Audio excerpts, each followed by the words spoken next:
నమస్తే. నాగర్కర్నూలు జిల్లా తాడూరు మండలం మరి బల్లాన్పల్లి గ్రామంలో శివస్వాముల సన్నిధిలో శివాలయంలో ప్రస్తుతం మనం ఉన్నాము. వాస్తవానికి నేడు మన ధర్మంలో ప్రశ్నించే తత్వం రావాలి. మరి మన వాళ్లకు, మన హిందువులకు, మన స్వామీజీలకు ఎవరైతేనేమి ప్రశ్నించడం రాదు, ప్రశ్నకు సమాధానం చెప్పడం కూడా రాదు. చాలామందికి రాదు, కొంతమందికి వస్తుంటుంది. మనం ప్రశ్నించినంత కాలం మన దేవాలయాలను, మన స్వాములపైన మన వాట్సాప్లో కూడా చూస్తూనే ఉన్నాం స్వామి. మరి అనుచిత వాక్యాలు తిట్టడం ఇలాంటివి జరుగుతూనే ఉన్నాయి. కానీ మనం ఏం చేయలేకపోతున్నాం, మన లోపల అనైక్యత. మరి మీరు గురుస్వాములు కనుక 15 సార్లు వేసింది కనుక మీ మీద బాధ్యత ఎక్కువ పెట్టి వాళ్ళు అడిగినంత ఒక ఎత్తు, మిమ్మల్ని అడిగి ఒక ఎత్తు. మీ పేరు స్వామి? ఆంజనేయ గురుస్వామి. మీకు వివాహం అయిందా? మాతస్వామి పేరు రాములమ్మ. ఎంతమంది సంతానం? మీరు వృత్తి ఏమిటి? వ్యవసాయం చేస్తుంటారు.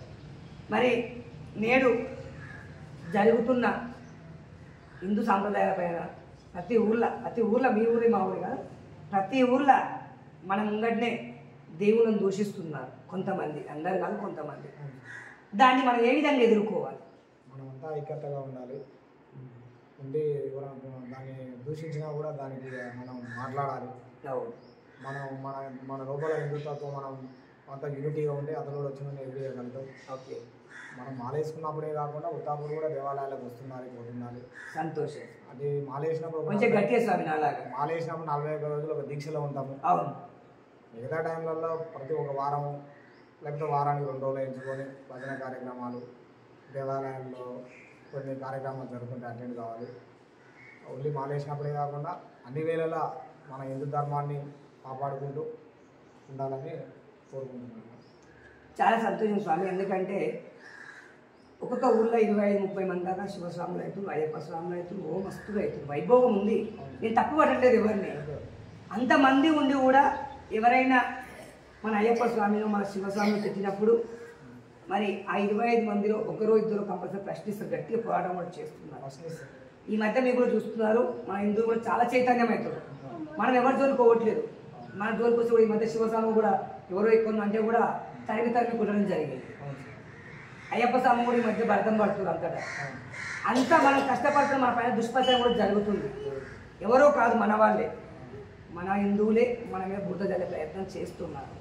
దీన్ని మన వారే మనకు కట్టబెట్టినప్పుడు మనం ఏ విధంగా ఎదుర్కోవాలి? ఏ విధంగా ఎదుర్కోవాలంటే కొంతమంది తెలియదు, దాని గురించి ఏందనేది తెలియదు, మాట్లాడుతుంటారు. దాన్ని మనం కానీ వాళ్ళకు మనకు పెద్ద తేడా ఏముండదు. మనం కూడా వాళ్ళు మొత్తుకున్నట్టు మనం మొత్తుకోవద్దు. ఆ స్వామికి అర్థమయ్యేటట్టు చెప్పాలి. ఓకే. చెప్పిన తర్వాత ఇట్లా కాదు ఇట్లా ఉంటుందని చెప్తే అర్థం అవుతుంది.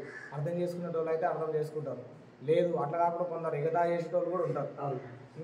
వాళ్ళకు తెలిసే విధంగా చెప్పాలి. లేదు అట్లా లేకుంటే కొన్ని మన స్వాములు ఉన్నారు, ఒక రకంగా ఒకసారి 2-3 సార్లు చెప్పితే అర్థం చేసుకోకపోతే కఠిన చర్యలు తీసుకోవాలి. అది తీసుకుంటే ఇప్పుడు ఒకదాన 2 ప్లేస్లా జరుగుతున్నాయంటే దాన్ని మనం అట్లనే ఇచ్చిపెడితే ఇంకా ఎక్కువ ఒకటి చూసేవాడు 10 మంది దాకా అట్లా కాకుండా ఖండించి ఆ స్వామికి ఒక పనిష్మెంట్ అనేది ఇవ్వాలి.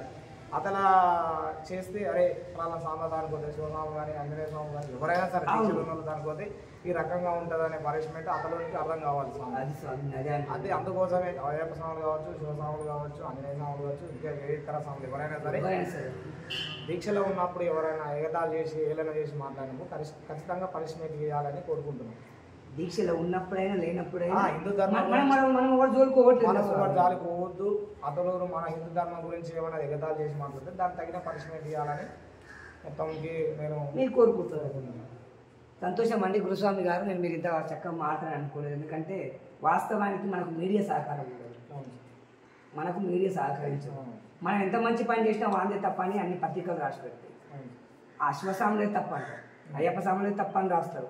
మనం కూడా ఏమనుకుంటాం, నిజంగా మన వాళ్ళకి ఏం పని లేదు, దీక్ష నుండి అట్లా అనే తప్పు కదా అని మనం అంటాం. తెలియదు అసలు, లోపల జరిగేది తెలుస్తలేదు. అందుకే తెలిసే విధంగా మనం ఒకసారి పనిష్మెంట్ చెయ్యాలి, అందరం కలవాలి. మనం ముందుగా మనకు పెద్ద ద్రోహం చేసే వాళ్ళు మన హిందువులే. మనకు మీడియా అన్ని ఛానల్స్ అంతే, అవి ఏం చేస్తాయంటే మనం తొక్కే ప్రయత్నం చేస్తున్నారు. పెద్ద మంది కనుకోయి శివసాయి నువ్వు గట్టిగా మాట్లాడేవు కదా, ఇంకా కన్నేసి పెడతారు, అదే పలానా స్వామి మంచిగా మాట్లాడినా బాగా ఓవరాక్షన్ మాట్లాడినా కానీ మనం ఎవరు చూడుకోవట్లేదు. ఇప్పుడు అన్ని హిందుత్వ ఛానల్స్ కూడా బాగా పెరిగినాయి స్వామి. శివస్వాములకి ఏమైనా హిందువులు ఏమంటే కూడా రాజ్యాంగం మనకి ఇచ్చిన హక్కు, వాళ్ళకే కాదు మనకు కూడా ఇచ్చింది హక్కు. మనం దూషించొద్దు, మనం దూషిస్తే మీరు అన్నట్టు కఠిన చర్యలు తీసుకోవాలి.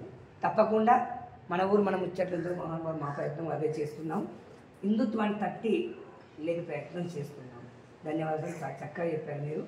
తప్పకుండా ఇంకా ఏమైనా కార్యక్రమాలు కూడా మాకు సమాచారం అందించండి. సరే. జై శ్రీరామ్. ఓం నమః శివాయ.